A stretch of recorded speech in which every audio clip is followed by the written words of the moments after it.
Reading for June 10th, entitled, God Requires the Whole Heart. I command thee this day to love the Lord thy God, to walk in his ways, and to keep his commandments and his statutes and his judgments, that thou mayest live and multiply. And the Lord thy God shall bless thee in the land whither thou goest to possess it. Deuteronomy chapter 30, verse 16. Whenever persons are truly converted, their moral taste is changed. In all their expenditures they will have a single purpose: to keep the glory of God in view, to have a right influence in the church, and in all their actions to testify to worldlings that they are children of God, that through faith they have been made partakers of Christ's self-denial, of his great love for perishing souls. They will constantly be afraid that they will lift a worldly standard in the place of the banner of Jesus Christ.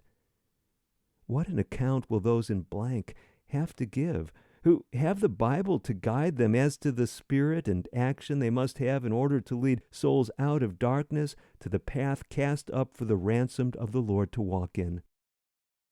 How much money is expended in order to follow the promptings and desires of a carnal heart, to please and glorify self?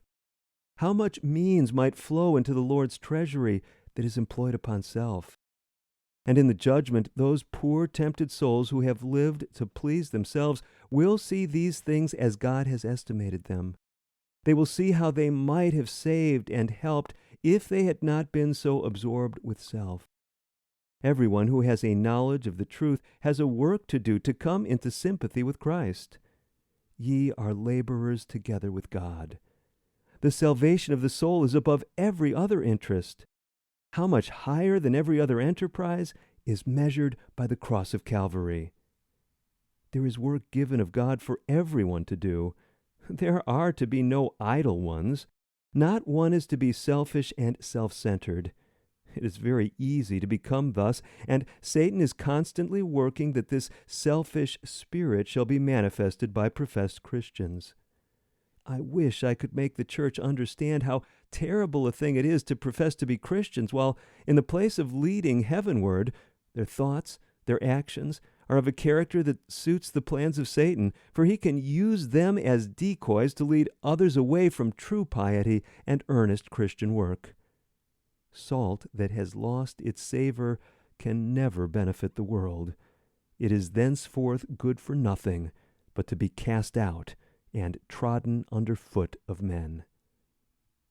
Who wears the armor of Jesus Christ? Who are marshaled under the banner to work as faithful, well-disciplined soldiers? God has made us stewards, and it is expected of a steward that he be found faithful. God requires the whole heart. Taken from Manuscript 10, dated June 10, 1892, entitled Testimony to Battle Creek Church.